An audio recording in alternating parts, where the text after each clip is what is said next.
Oke, dan saya akan share screen. Oke, kelihatan ya teman-teman. Jadi tema malam hari ini seru juga ya.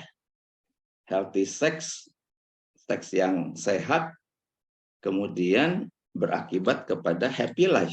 Rasanya sih itu betul ya. Oke, saya diberikan waktu menurut schedule tadi Muse Pang kasih saya sampai 20:05, jam 8:05. Ada 55 menit, lumayan. Oke, kita doa dulu ya. Minta pertolongan Tuhan. Mari kita berdoa. Bapa di dalam kerajaan surga, tolonglah setiap kami yang ingin mencoba mendalami akan hal tentang seksual suami istri ini ya Tuhan. Dan kiranya kami boleh diberikan kemenangan oleh Tuhan sendiri. Karena Tuhanlah yang menciptakan seks sebagai karunia yang sangat dahsyat bagi setiap kami yang telah diberkati Tuhan dalam pernikahan yang begitu agung, begitu mulia. Pernikahan seumur hidup. Dan Tuhan tolong saat hamba menyampaikan bahan ini, kiranya Roh-Mu yang kudus hadir memimpin setiap kami, dan juga saat tanya jawab, kiranya juga boleh interaksi dan tanya jawab sungguh menolong setiap kami. Terima kasih Bapak, dalam nama Tuhan Yesus kami serahkan doa ini. Amin. Oke, jadi teman-teman berbicara soal seks ya, saya pikir kita memang harus dimulai dari something yang very theologically speaking begitu. Jadi berasal dari fondasinya teologi ya, lalu kita mulai bergerak ke arah yang lebih praktis ya. Oleh karena itu, mari kita melihat, oke, tadi saya ada rekam ya, itu apa namanya, bahan ini, saya hanya rekam yang bagian konten ya, jadi saya sampaikan. Jadi nanti yang tanya jawab tidak saya rekam, karena itu mungkin bersifat personal, tidak ingin dipublish, karena yang saya rekam akan saya publish di sini, di Family Insights, satu YouTube channel yang saya setiap minggu bikin video minimal 1, dan kalau saya ada pelayanan seperti ini, biasa saya minta izin untuk saya juga upload di sini. Jadi buat teman-teman yang mungkin tidak hadir, nanti bisa di-share-kan ya. Mungkin malam ini ada berhalangan. Hopefully besok atau lusa sudah terbit di channel YouTube ini, Family Insight. Oke, teman-teman kita lihat firman Tuhan ini dari Kejadian 1 ayat yang ke-26. Berfirmanlah Allah, baiklah kita menjadikan manusia menurut gambar dan rupa kita, supaya mereka berkuasa atas ikan-ikan di laut dan burung-burung di udara, dan atas ternak, dan atas seluruh bumi, dan atas segala binatang melata yang merayap di bumi. Kemudian dari 1 Yohanes 4 ayat 8, barang siapa tidak mengasihi, ia tidak mengenal Allah, sebab Allah adalah kasih. Jadi berbicara seks itu adalah puncak perayaan ya, puncak perayaan daripada cinta kasih. Oke, cinta kasih jadi sepasang insan lelaki dan perempuan kejatuhan cinta ya teman-teman ya. Dan kemudian bertekad untuk memilikinya ya, dan akhirnya memasuki satu mahligai pernikahan. Nah, tetapi kita menyadari bahwa kasih itu sendiri kalau kita mau berhasil, karena ini kita bicara pernikahan seumur hidup ya, maka kasih itu sendiri harus adalah sesuatu kasih yang berasal dari Tuhan. Jadi impossible sekali kalau itu adalah kasih natural dari manusia. Tetapi saya percaya pernikahan seumur hidup dari sang pria masih gagah, begitu ya, wanita masih sangat cantik, begitu kan, dan berlalu puluhan tahun sampai jadi kakek nenek, dan kasih itu masih ada, ya itu pasti bukan kasih manusia, itu pasti ada satu kasih yang supranatural yang berasal dari Allah. Nah, jadi kalau melihat akan kasih ini cukup unik karena Allah adalah kasih, menandakan kita lihat akan gambar ini bahwa di dalam kekekalan sebelum segala sesuatu ada ya, teman-teman, di situ ada Allah Tritunggal.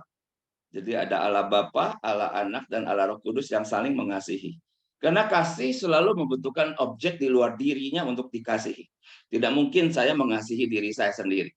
Jadi pasti Allah kita berbeda dengan Allah agama yang lain, yang katanya Allah itu Esa, di sana cuma satu. Tetapi hai orang Israel, Allah itu Esa, itu artinya sebenarnya Allah yang satu-satunya yang ada di sana, dan Allah yang satu-satunya ada di sana itu memperkenalkan diri bukan dalam bentuk tunggal ya, tetapi tadi saya kasih warna di sini dalam bentuk kita. Jadi ini lebih dari satu. Nah, ini adalah kasih dari Allah Bapa, Allah Anak, dan Allah Roh Kudus yang sesungguhnya mereka tidak pernah terpisahkan selama-lamanya kecuali saat Tuhan kita Yesus Kristus dipaku di atas kayu salib ya, teman-teman ya. Disitulah untuk seketika lamanya, tidak terlalu lama sih rasanya, di mana Tuhan Yesus berteriak, "Allahku, Allahku, mengapa Engkau meninggalkan aku?" Satu teriakan karena suatu seruan yang sangat menyakitkan ya. Saya pikir kesakitan di tubuhnya itu lumayan, tetapi lumayan berat, tetapi kesakitan terpisahnya akan dirinya dengan Bapa dan Allah Roh Kudus karena dia harus menanggung dosa itu jauh rasanya lebih menyakitkan. Ya, sehingga inilah satu model kasih yang kemudian saat kita menikah ya, teman-teman, saat kita menikah, maka inilah model yang harus kita terus pelihara seumur hidup. Ini nanti dampaknya juga lari ke hubungan seks ya. Jadi Allah Tritunggal, oke. Kemudian ada suami dan istri. Ya, bisa nggak setelah menikah suami berdoa sendiri misalnya? Oh bisa, silahkan, tidak ada masalah. Tetapi bagi kita yang sudah menikah, kita menyadari bahwa Tuhan berkarya secara luar biasa di dalam koinonia. Ya, koinonia itu artinya persekutuan dari dua orang yang seiman kepada Kristus. Nah, di dalam koinonia ini kan dikatakan 2-3 orang berkumpul dalam namaku, aku hadir, oke? Nah, termasuk di dalam hubungan seks, Tuhan itu bisa hadir, ya. Karena dialah yang menciptakan akan seks itu. Saya baru baca buku ini ya, ini emang terjemahan, oke? Love After Marriage, perjalanan menuju kesatuan spiritual, emosional, dan seksual yang lebih mendalam. Saya merasa heran juga waktu membaca buku ini karena dia memiliki pengalaman yang sama dengan saya, yaitu saat ya ini teman-teman boleh catat saat si penulis buku ini menyatakan dia ada masalah seksual dengan istrinya. Ya, kalau orang Barat ceritanya lumayan ini ya terbuka ya. Dan kemudian saya baca, saya ketawa-ketawa sendiri. Kok pengalamannya sama? Ada masalah seksual dengan istrinya. Lalu apa yang dia lakukan? Dia berdoa kepada Tuhan. Wah, luar biasa ya. Supaya Tuhan itu hadir, memberikan pertolongan atas masalah seksual yang dia hadapi. Nah, saya pun pernah mengalami hal yang sama. Ya, misalnya saya pernah satu masa saya mengerti bahwa seorang istri harus orgasme duluan, begitu baru kemudian pria, lelaki, suaminya baru ejakulasi ya, itu secara urutan kan harus demikian. Seorang laki-laki harus mengerti bagaimana memuaskan istrinya sampai istri boleh mengalami puncak dari hubungan seksual itu adalah orgasme, dan setelah itu ejakulasi baru diikuti oleh pria. Wah, ini sukar sekali ya, tidak mudah. Lalu saya baca dari buku-buku ya, oh ini mestinya istri dulu ya, baru suami. Jangan suami duluan, sementara istri belum. Nanti dia bisa kesal gitu kan. Wah, ya begitu toh. Nah, akhirnya saya bawa ini kepada Tuhan. Nah, tetapi Tuhan itu baik. Sekali lagi, saudara lihat ya, akan bagan ini. Allah Tritunggal saling mengasihi, dan kemudian saling mengasihi ini ada hubungan suami istri, semua terikat kepada Tuhan. Sehingga sekali lagi kita tidak pernah bisa melihat pernikahan Kristen hanya antara suami dan istri. Nggak bisa lihat itu. Jangan kita melihat itu, ya. Tetapi kita harus bisa melihat secara jelas bahwa dalam hubungan seks pun Tuhan bisa hadir, termasuk mengatasi masalah-masalah, ya, yang kita mungkin sedang hadapi secara seksual. Apalagi saat kita melewati umur-umur yang makin sulit, makin tua itu tidak makin mudah. Nah, sehingga waktu saya bawa kepada Tuhan, saya berdoa, Tuhan kasih hikmat loh. Betul, ini tidak bercanda ya. Nanti yang mau tahu lebih dalam mungkin ditanya jawab. Nah, kita coba lanjutkan lagi. Nah, sebab itu seorang laki-laki akan meninggalkan ayahnya dan ibunya dan bersatu dengan istrinya sehingga keduanya menjadi satu daging. Mereka keduanya telanjang, manusia dan istrinya itu, tetapi mereka tidak merasa malu. Saya pikir kita semua cukup familiar dengan ayat ini, dan ada kata bersatu, ada kata satu, ya, bersatu daging. Jadi ini sebenarnya adalah seorang laki-laki yang sudah mature, yang sudah dewasa, sehingga dia bisa meninggalkan orang tuanya. Oleh karena itu pernikahan, orang yang menikah adalah harus orang yang sudah mature, ya, sudah matang, yang sudah bisa meninggalkan dependensi kepada orang tua. Nah, kalau dia masih dependent, dia sebenarnya mungkin umurnya sudah tinggi, ya. Tetapi kalau dia masih dependent, sesungguhnya tidak layak menikah karena orang dependent bisa nyusahin pasangan. Nah, mereka kedua telanjang, oke, tetapi tidak rasa malu. Nah, ini pastinya tidak berbicara soal fisik saja, ya. Di sini ada kata telanjang, ya, teman-teman sekalian. Tidak berbicara soal fisikal, tetapi sepanjang tahun-tahun pernikahan, ini adalah suatu pekerjaan tidak henti-henti dari suami dan istri yang harus terus menyatukan. Nah, yang disatukan itu apa?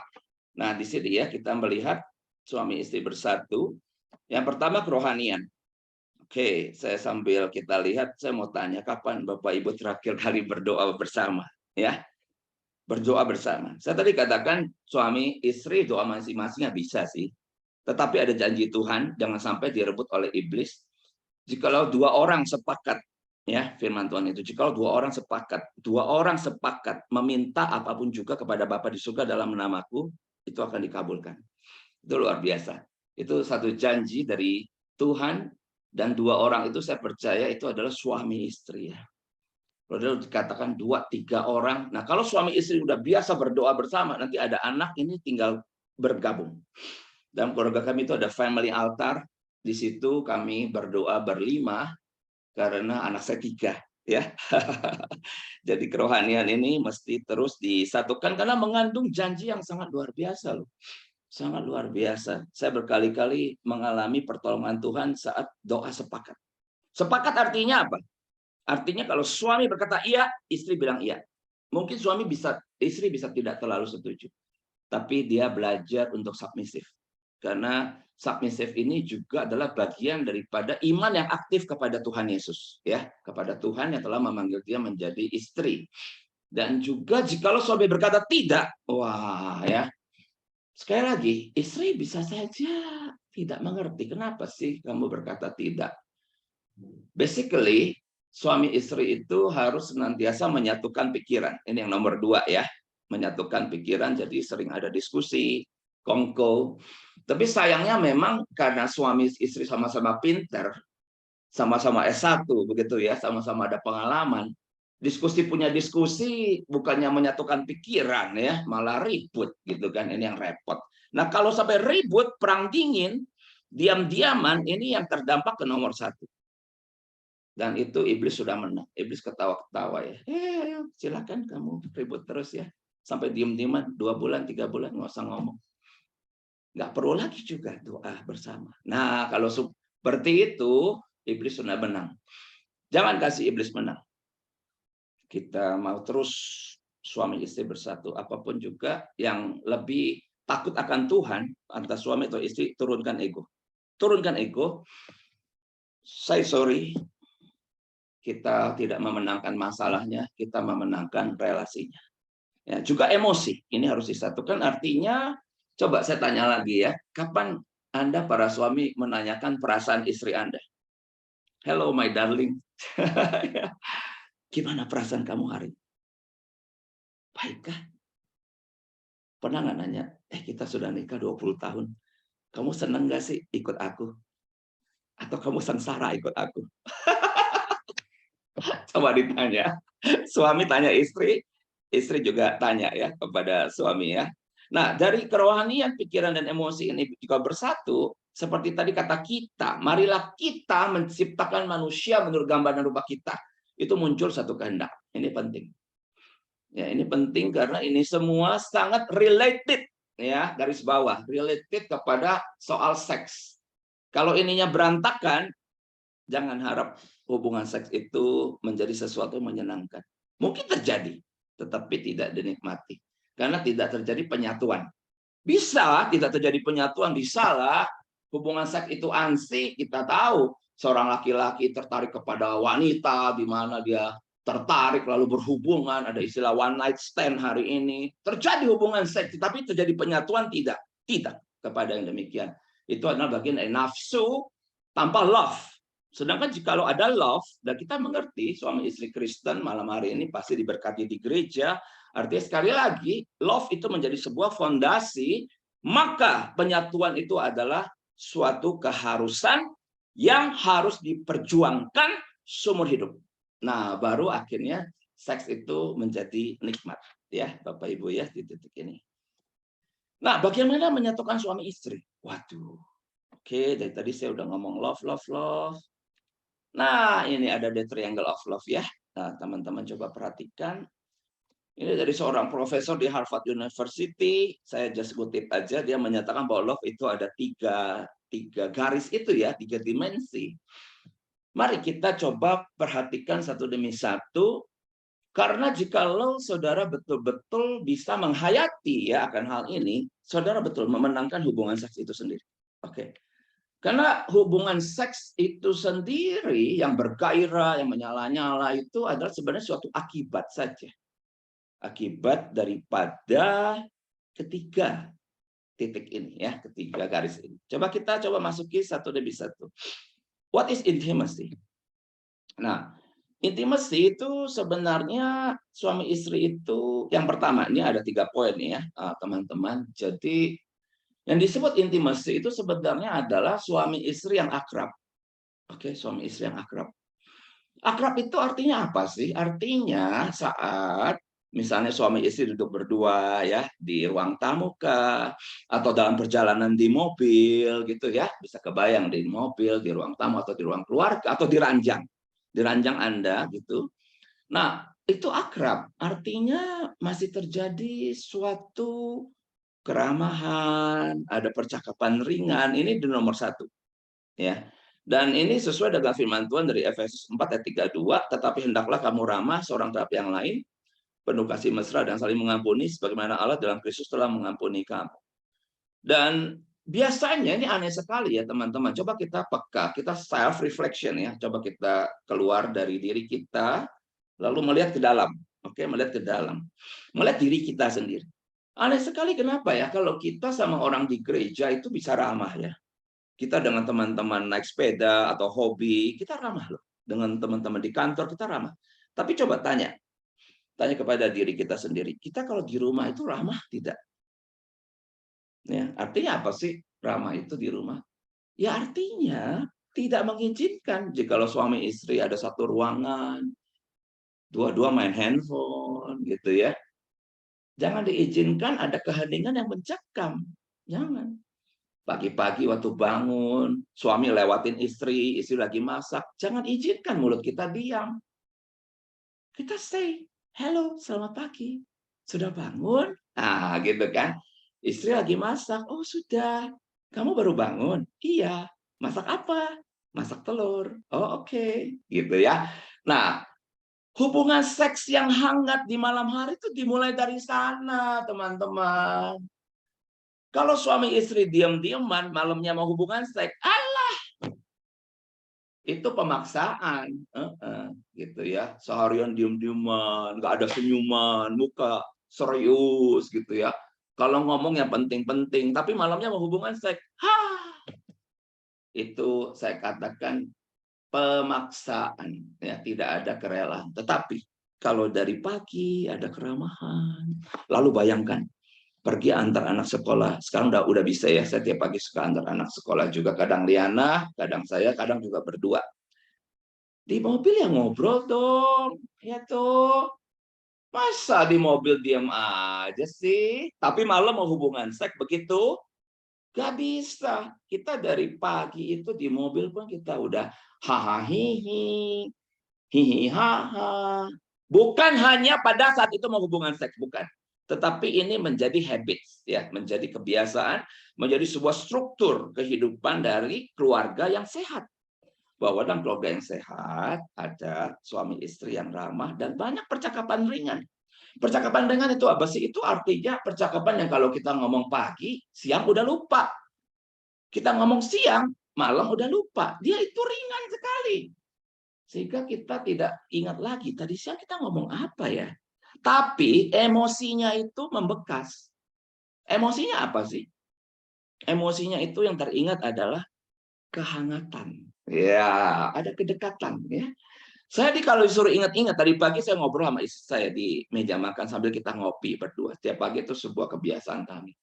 Anda suruh saya ingat tadi pagi kami ngobrol apa, saya udah lupa. Saya lupa, nggak ingat. Ngobrol apa tadi pagi sama istri ya? Karena banyak hal kami bicarakan.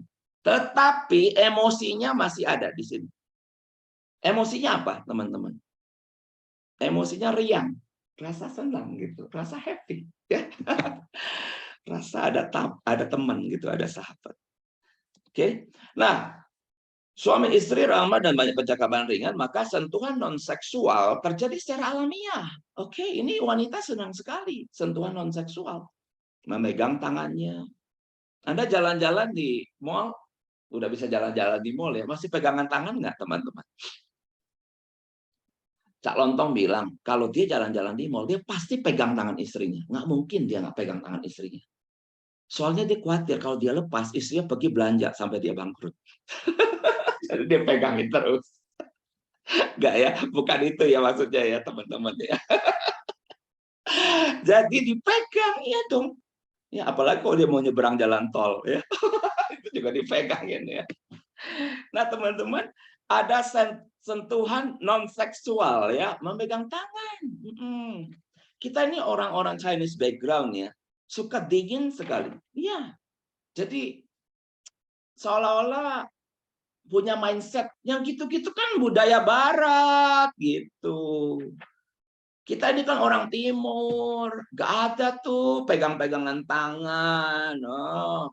Walaupun kita gak pegang-pegangan tangan, kita pernikahan juga langgeng seumur hidup sampai maut memisahkan. Maka orang barat cium-ciuman, peluk-pelukan, tapi kawin cerai gitu kan. Seringkali pikiran kita begitu. Kita tidak membandingkan antar budaya di sini, tetapi saya percaya bahwa kita sedang menggumuli sebenarnya apa sih yang Tuhan mau dalam hubungan suami istri. Nah, bagi saya pribadi ya, kalau saya bisa memegang tangan istri saya di mobil, saya sedang nyetir, istri saya di sebelah. Kalau saya bisa pegang, saya akan pegang. Saya tidak memaksakan diri. Dan juga tidak harus. Tetapi kalau bisa, saya akan pegang. Di rumah, ya tidak lagi ngopi pegangan. Aneh sekali nanti kalau anak saya keluar, kok ini aneh sekali papa mamaku ini ya. Ngapain Pak? Mau pagi-pagi udah pegang-pegangan. Ya aneh sekali. Ya nggak begitu juga lah. Ya.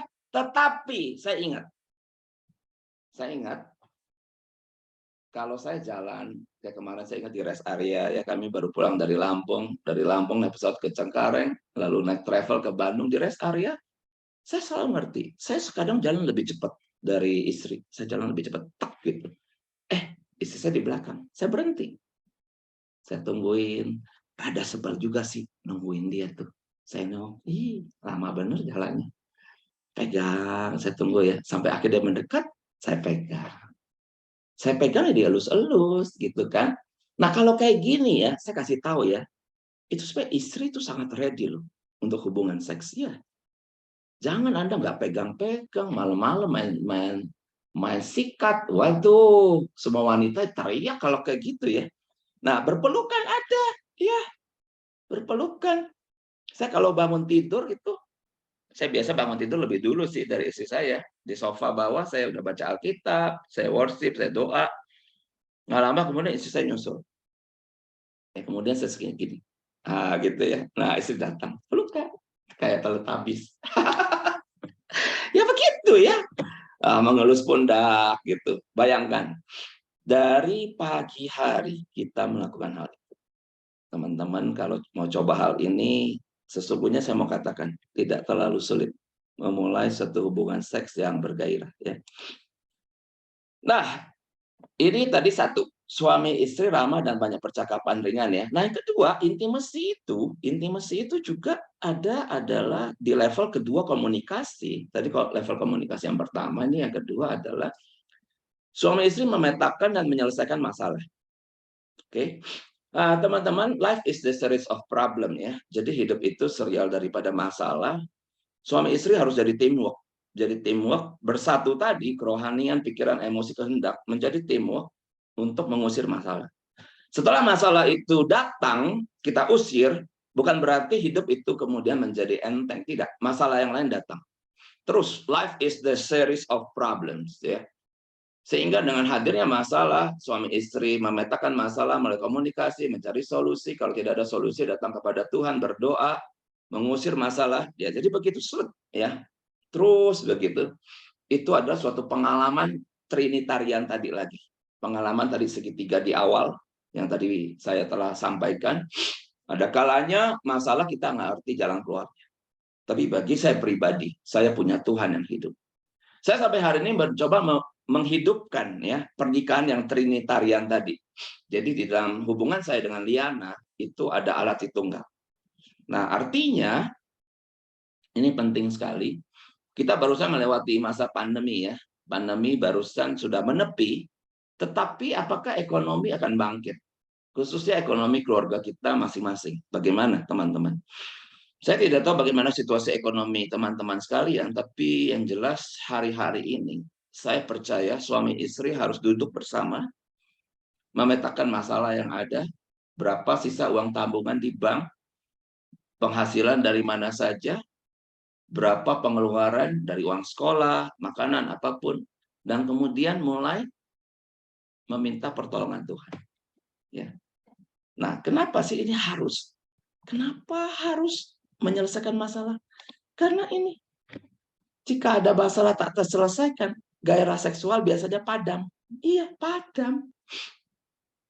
Tidak ada keinginan. Jadi masalah itu berputar-putar ya, seperti burung gitu ya, muter-muter gitu.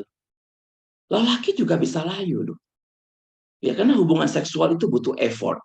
Butuh effort, butuh usaha. Dari sejak dia intimacy, dia foreplay, sampai terjadi hubungan seks, sampai ejakulasi, itu perjalanannya panjang. Nah, hati-hati. Di titik ini, jikalau sampai tidak terjadi hubungan seksual, lelaki bisa kemudian melakukannya secara instan. Ya, nanti setelah ini saya akan bicara. Itu bisa jatuh ke pornografi dan kemudian masturbasi. Saya menemukan cukup banyak lelaki yang menikah ternyata melakukan hal ini. Dia stres menghadapi berbagai masalah. Kemudian dia mencari pemuasan secara instan. Bukan dengan hubungan seks dengan istrinya. Karena dengan istrinya itu butuh panjang. Dia pergi ke WC 5 menit, itu beres. Hati-hati, nanti saya akan dalam ini lebih dalam lagi ya. Kita lanjut ya. Jadi teman-teman, merindukan healthy sex, happy life? Okay. So the question is, what is your problem today? Apa masalah Anda hari ini? Petakan, bawa kepada Tuhan. Tuhan Yesus kita sudah mati, bangkit, dan hidup, kita pasti menang. Ya. Jikalau itu tidak terselesaikan, okay, masalah itu tetap di rumah kita. Tetap di rumah kita. Dia tidak pergi dengan sendirinya. Karena perlu dia pergi itu kita yang usir. Sampai akhirnya kita bisa bilang gini sama istri, masalah ini sudah selesai. Tetapi kalau suami istri itu diam-diaman, saling melukai, tidak bicara, masalah itu ya di situ. Kalau masalah di situ, pikiran ini kalut. Hubungan seks itu menjadi sesuatu yang sulit. Tetapi tetap ada kebutuhan. Kebutuhan pelampiasan. Larinya kemana? Larinya ke pornografi dan masturbasi. Jadi menyelesaikannya sendiri. Hati-hati di sini. Ya. Nah, kemudian yang ketiga, suami istri berkomunikasi dari hati ke hati. Ya, dari heart to heart. Jadi ini yang paling dalam. Jadi kalau 1 dan 2 ini teman kantor ya bisa ya. Teman gereja juga mungkin bisa. Tapi kalau yang ketiga, saya pikir kita tidak membuka isi hati kita kepada semua orang. Kita masih cukup waras sih. Kalau ketemu orang, gimana? Kamu baik hari ini? Pasti jawaban kita baik. Itu kan general saja. Kepada teman yang cukup dekat di gereja, kamu gimana? Baik gak? Baik. Tapi kok saya lihat muka kamu rada stres ya? Kenapa? Enggak, aku baik-baik aja. Gitu kan. Walaupun cukup dekat. mungkin teman paduan suara, mungkin teman KTP. Tidak kepada semua orang kita membuka diri kita kok. Tetapi kalau suami istri nggak bisa, cuma di 1 dan 2, dia harus masuk kepada yang lebih dalam. Suatu komunikasi yang dari hati ke hati. Maka inilah yang saya katakan bahwa hubungan suami istri itu ada sesuatu yang namanya dot dalam bahasa Ibrani. Dot itu artinya saat bersatunya, ya, bukan hanya fisik. Bukan hanya terjadi penetrasi seksual saja. Oke? Tetapi jikalau suami istri itu akrab, ya ada hihi, lalu mengalaminya berkali-kali, ada masalah, diskusi berdua, menang. Ada masalah, diskusi berdua, berdoa, menang lagi. Menang lagi. Wah, waktu terjadi hubungan seks itu ada ikatannya. Saya katakan di situ, dot menyatukan suami istri dalam hubungan seksual dalam tingkatan paling dalam. Waduh. Karena ini bukan soal pelampiasan ejakulasi bagi seorang pria saja ataupun orgasme bagi seorang wanita saja, bukan itu saja, tetapi ada sesuatu ikatan batin yang kuat. Tubuh jiwa roh itu menyatu. Luar biasa. Karena sekali lagi di situ ada Allah Roh Kudus. Allah Tritunggal, ya, Allah Bapa, Allah Anak, Allah Roh Kudus yang hadir. Nah, sekarang masuk ke passion, ya. Jadi tadi itu intimasi. Aneh sekali lagi, ya. Ini dia bergerak, ya, bergerak secara alamiah. Kalau intimasi itu kita betul-betul alami, bukan something yang theoretically speaking, ya, bukan sesuatu yang hanya ngomong, oh ya saya ramah kok, tapi ternyata enggak juga, gitu kan? Oh ya kami ada diskusi kok, tetapi main menang-menangan sendiri, tidak ketemu di tengah, padahal harusnya kan ketemu di tengah, kan begitu? Kalau itu betul-betul dialami, sekali lagi bergerak ke passion itu bukan sesuatu yang sulit. Passion itu apa? Di situ adalah keinginan untuk bersatu, ya, untuk memiliki, keinginan untuk menikmati satu sama lain, keinginan untuk saling memuaskan. Jadi satu penyelidikan, ya, di Amerika kemarin itu saya saat membuka kelas premarital counseling secara private, saya ada undang dokter, ya, dokter Dede Budiman namanya, dan dikasih lihat tuh tentang siklus bagaimana wanita dari siklus arousal, ya, siklus dia bergairah. Nah, rupanya sampai dia terjadi passion ini, ya, gairah yang besar kepada pasangannya, dalam hal ini suaminya. Kalau di sini itu intimasi, ya, intimasi. Baru dia passion itu mudah sekali. Nah, ilmu ini yang saya percaya setiap laki-laki harus pahami. Jadi kalau dia pakai lingkaran, oke, udahlah kalau saya pakai segitiga aja. Jadi kalau ada intimacy, oke, maka ke passionnya itu terjadi sangat very easily, sangat mudah. Tetapi kalau tidak ada intimacy, ya, tidak ada keakraban, tidak ada pegangan tangan, mau timbulkan passion pada wanita, hanya, ya, kata Uncle Roger, susah sekali, ya. Nah, jadi ada passion, keinginan untuk bersatu, memiliki, keinginan untuk menikmati satu sama lain, keinginan untuk saling memuaskan, dan ini disahkan juga oleh firman Tuhan. Ya, di dalam 1 Korintus 7, 3-5, di sini firman Tuhan berkata, hendaklah suami memenuhi kewajibannya terhadap istrinya, demikian pula istri terhadap suaminya. Oke, istri tidak berkuasa atas tubuhnya sendiri, tapi suaminya. Demikian pula suami tidak berkuasa atas tubuhnya sendiri, tapi istrinya. Kemudian janganlah kamu saling menjauhi, dikatakan. Jangan. Kecuali dengan persetujuan bersama. Lihat kata sepakat di sini dalam bahasa yang lain. Ya, di situ ada juga sepakat suami istri. Kecuali dengan persetujuan bersama untuk sebentar, jangan lama-lama. Untuk sementara waktu supaya kamu mendapat kesempatan untuk berdoa. Mungkin ada situasi-situasi di mana begitu sulit, ya. Katakanlah sampai harus berdoa berpuasa. Maka kemudian, ya, oke, kita mau mencoba, this is between me and God. Saya mau mencoba mencari wajahnya terlebih dahulu. Aku mau berdoa sungguh-sungguh, begitu, ya. Nah, dalam bagian firman Tuhan ini, oke. Jadi kalau berjauhan, Ada syaratnya, sementara waktu. Dan ingat, kamu doa.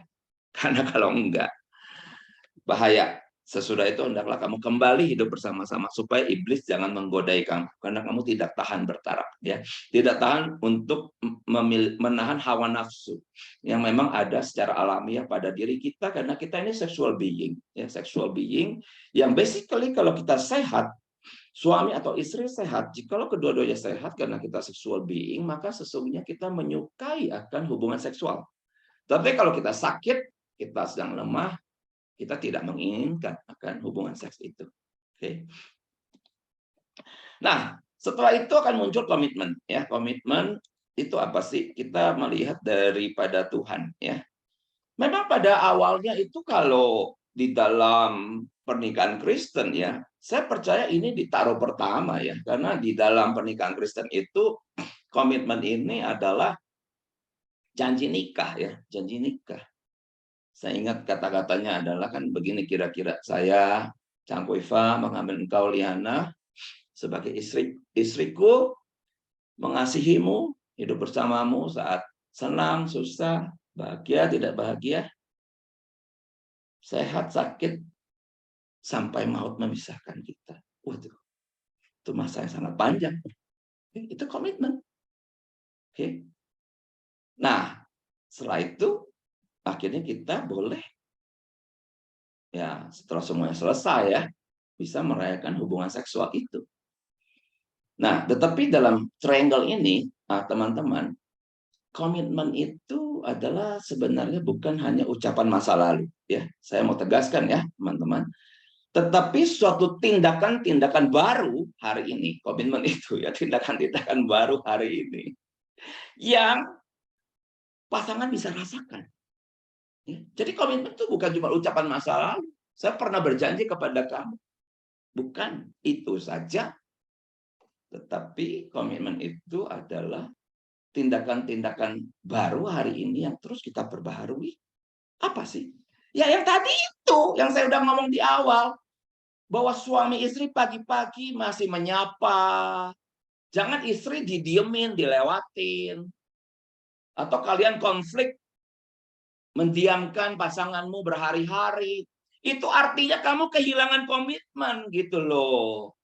Komitmen itu kan artinya, oke, aduh gua sebel banget nih sama dia, ya. Udah diemin gitu kan. Mau berapa hari diam-diaman? Artinya kamu masih berkomitmen, kamu kan kembali lagi. Kamu minta dia minta maaf duluan. Dia nggak mau. Dia minta kamu minta maaf duluan. Kamu nggak mau.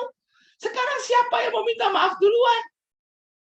Yang lebih takut akan Tuhan dan yang lebih berkomitmen. Ya, say sorry. Sorry ya. Bikin kamu kesel. Udah say sorry juga dia nggak langsung senyum lagi. Dia juga keki sama kita kan. Nah, tetapi teman-teman, kenapa kita itu komitmen? Karena ini, coba lihat ya firman Tuhan ini, ya, Yeremia 31 ayat 3. Dari jauh Tuhan menambahkan diri kepadanya. Aku mengasihi engkau dengan kasih yang kekal. Sebab itu aku melanjutkan kasih setiaku kepadamu. Nah, ini dari jauh seolah-olah bicara jarak. Ya, kalau teman-teman ada di daerah Jembatan Besi Jakarta, ya. Saya dulu kecil tinggalnya di Jembatan 5, ya. Dekat sama Jembatan Besi. Saya suka lewat beli iPhone, ya. Beli sop Kalimantan. Ada songket tuh di situ, ya. Saya suka beli juga tuh daerah Jembatan Besi. Kemudian waktu SMP saya tinggal di daerah Teluk Gong, sekarang saya tinggal di Bandung. Nah, saya di Bandung, teman-teman di Jakarta, ini kan kita jauh secara jarak. Nah, kalau dari bahasa Indonesianya seolah-olah itu jarak. Bukan. Bukan. Bahasa Inggrisnya tuh memperlihatkan yang lebih tepat. The Lord appeared to us in the past. Past. Jadi jauhnya ini adalah bukan jarak kilometer tetapi waktu. Ya, Tuhan telah menampakkan diri dari masa lalu, dari dulu. Berkata, I have loved you with an everlasting love. Aku mengasihi kamu dengan kasih yang kekal. I've drawn you with unfailing kindness. Aku menarik engkau kepadaku dengan kebaikan yang tidak bisa digagalkan oleh apapun. Sehingga akhirnya walaupun istri kita nyebelin, aduh saya ngomong kayak gini sambil saya harus merenung ya.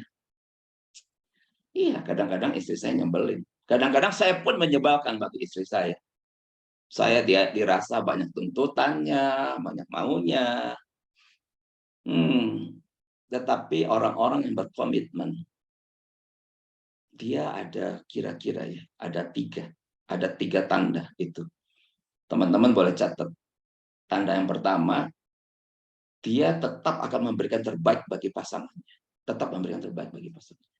Yang kedua, dia tidak akan mengulang-ulang tingkah laku yang pasangannya tidak suka. Enggak, dia kan nggak akan ulang-ulang. Aku nggak suka kamu tuh ya. Kalau ke gereja telat, aku nggak suka. Jangan diulang-ulang. Anda ulang-ulang ya dia sebel. Lama-lama komitmen hilang. Ya, hati-hati, bisa apatis. Lalu komitmen itu hilang. Tetapi kalau dia bilang, saya nggak suka loh, kita ini telat ke gereja loh. Sejak kita ini udah onsite lagi, saya perhatikan kita telat. Oh, oke, minggu depan kita on time ya, bahkan lebih cepat. Buktikan, usahakan. Jangan Anda ulang-ulang tingkah laku yang pasangan nggak suka. Itu artinya Anda sudah tidak berkomitmen. Nah, yang ketiga itu adalah suami istri bisa saling mengerti, saling bekerja sama, saling mengasihi. Nah, itu komitmen. Jadi sekali lagi komitmen bukan perkataan kita di masa lalu hari ini kita berkata, kami hari ini masih serumah loh. Oke, serumah tapi suasananya gimana? Diam-diaman, nggak ngomong, dingin. Bukan itu yang Tuhan mau. Nah, teman-teman, sehingga coba kita lihat ya, ini adalah satu bagan Path to Wonderful Sex in Marriage. Sebenarnya ini saya ambil dari buku saya ya, Stronger Married. Saya barusan terbitkan bulan Juni tahun lalu. Nah, di dalamnya ini ada gambar-gambarnya sih, seperti, dan saya ada bicara Wonderful Sex in Marriage di sini. Ya, Wonderful Sex in Marriage. Jadi saya juga bicarakan soal hubungan seks itu, dan kemudian ada bagannya yang saya buat ya kayak gini. Panjang ya teman-teman ya. Jadi mau hubungan seks itu prosesnya panjang. Maksudnya hubungan seks yang indah gitu ya. Nah, kita coba lihat bagan ini. Ya, bagan ini coba kita lihat. Jadi sekali lagi kita simpulkan bahwa pernikahan Kristen adalah pernikahan Trinitarian, di mana upayakan teman-teman kalau bisa berdoa berdua, doa berdua. Termasuk kalau kalian lagi, teman-teman lagi sebel-sebelan gitu ya, istri lagi sebel, udah diemin suami, coba ajak doa. Doa yuk sama-sama. Artinya kalian sedang ingin menghentikan kebekuan, lagi ingin memecahkan yang dingin, ya, digantikan dengan kehangatan. Coba beranikan ajak doa. Aneh loh, setelah doa ya, tahu-tahu bisa cair, bisa cair. Doa itu memang ada satu kuasa yang luar biasa ya dalam pengalaman saya menikah. Nah, tapi kalau pertanyaan ego, ya sudah, kamu diemin saya, kamu kira kamu doang bisa, aku juga. Waduh, saling tinggikan ego ya repot. Ya. Nah, di sini kita melihat bahwa suami istri harus develop intimacy. Ya, ini panahnya ke bawah ya, teman-teman. Jadi ada keramahan, find solution, heart-to-heart communication. Nah, intimacy ini akan create passion. Sekali lagi, ulang-ulang. Without intimacy, Anda nggak intim, Anda nggak akrab, hubungan seks itu juga akan sukar sekali. Ya. Banyak istri berkata, ini kami kan ada buka kelas Stronger Married, sehingga saya membimbing para suami, istri saya Liana membimbing para istri. Istri berkata loh, saya tuh kalau hubungan saya kayak diperkosa sama suami saya. Saya belum siap, dia bilang saya masih kering. Dia sudah paksa masuk. Aduh. Itu artinya apa sih? Artinya kan tidak ada intimasi. Begitu rasa suami itu jamnya tiba, teng nong, ya artinya spermanya penuh, ada kebutuhan biologis. Dia anggap istrinya itu sebagai barang untuk pelampiasan saja. Nggak begitu. Ya, suami istri yang belajar takut akan Tuhan, belajar menghidupi pernikahan Kristen adalah pernikahan Trinitarian. Sekali lagi, ini ada segitiga ini. Ada masalah datang kepada Tuhan, ada masalah berseru kepada Tuhan, selalu menghadirkan Tuhan dalam relasi suami istri. Lalu ada keakraban, maka sekali lagi passion ini akan sangat mudah. Nah, lalu ke bawah adalah hubungan seks suami istri terjadi. Oke. Nah, kemudian kalau kita lihat, oke, kita pindah dulu ya ke sini ya. Nah, hubungan seks suami istri terjadi, maka ada wonderful sex in marriage yang akan, nah perhatikan ini nih, greater commitment ya teman-teman, jadi paham ya tadi ya. Jadi komitmen kita 20 tahun yang lalu di depan altar itu kan suatu perkataan di hadapan Tuhan dan jemaat. Oke. Nah, tetapi sekali lagi keintiman, passion yang terus-menerus kita rawat hari ini menciptakan komitmen yang lebih besar. Jikalau tidak ada keintiman, tidak ada passion, komitmen ini pelan-pelan layu. Kalau layu, bisa pindah ke lain hati. Hati-hati, ya. Nah, jadi ujungnya ini suami istri solid dan bersatu as tembok. Sehingga God's purpose in marriage terjadi. Blessed to be a blessing. Nah, kita balik lagi sedikit ke yang di depan tentang pornografi. Di sini ada warna hitam ya. Bahwa pornografi ini juga bisa menciptakan hubungan seks suami istri. Ya, bisa. Dan kemudian larinya ke sini nih. Ya, jadi dia tidak perlu intimasi, tidak perlu passion, ya. Langsung aja sikat karena menonton di sini kan terjadi hubungan seks itu karena suami istri bisa jadi sama-sama terangsang. Tetapi ujungnya ke sini adalah broken relationship ya. Jadi perhatikan kalimat-kalimat ini teman-teman, saya tubuh yang dipakai untuk menyembah Tuhan adalah tubuh yang sama dipakai untuk berhubungan seks, oke? Nah, sehingga jikalau Anda atau kita ini jatuh ke dalam pornografi, perhatikan hubungan dengan Tuhan itu juga bisa rusak. Sehingga saya katakan di sini jika keintiman dengan Tuhan itu baik, relasi seksual itu kan baik. Ya. Nah, hati-hati dengan pornografi karena akan merusak relasi dengan Tuhan dan dengan pasangan. Rusaknya relasi ditandai dengan God will silent. Tuhan akan diam. Anda bertanya-tanya kepada Tuhan, Tuhan baiknya gini ya, begini. Dulu Tuhan pernah bercakap-cakap kepada Anda lewat di hati gitu ya. Anda mendapatkan banyak konfirmasi. Tetapi jikalau seorang laki-laki itu jatuh ke dalam pornografi, waduh berat. Dia bisa terjatuh dalam berbagai banyak pengambilan keputusan yang salah. Karena dia bergerak hanya dengan dia punya mindset natural sekali, yang dia lihat baik, dia putuskan, tapi tidak ada Tuhan di sana. Hati-hati. Dan makin lesu dalam kerohanian. Ya. Sehingga kita suami istri Kristen di dalam memiliki healthy sex, happy life, kita berjuang untuk hal ini. Termasuk jikalau hal ini ada burst out ya, burst itu artinya merembes ke dalam hubungan seks itu, kita harus bertobat. Kita harus menghentikan itu semua. Karena hari ini berarti kita tidak ada lagi gairah bagi Tuhan, dan banyak dimensi kehidupan itu menjadi menghilang ya. Nah, sehingga di sini kita mengerti pornografi itu, hubungan seks suami istri ini bisa menghancurkan hubungan Tuhan dan manusia, menghancurkan hubungan suami istri, bisa terjadi division dan divorce ya. Mengerikan sekali. Nah, oke, teman-teman, saya sudah selesai dengan bahan ini, sedikit saja pengumuman. Jadi buku ini kalau di Tokped itu harga 100.000. Nah, buat teman-teman yang mungkin mau pesan malam ini, boleh nanti siapa pengurusnya, saya kasih diskon 50% ya teman-teman ya, silakan. Jadi mungkin saya kasih batas sampai besok lah, besok siang teman-teman, jika lo mau silakan ya, bisa nanti sekali dikirim langsung gitu. Nah, pelayanan saya sedikit sharingkan saja adalah menjadi sahabat bagi setiap pribadi agar mengalami prinsip kebenaran pernikahan dan keluarga sesuai dengan God's purpose. Rencana kekal yang sudah ditetapkan Allah. Teman-teman tahu apa God's purpose bagi pernikahan Kristen?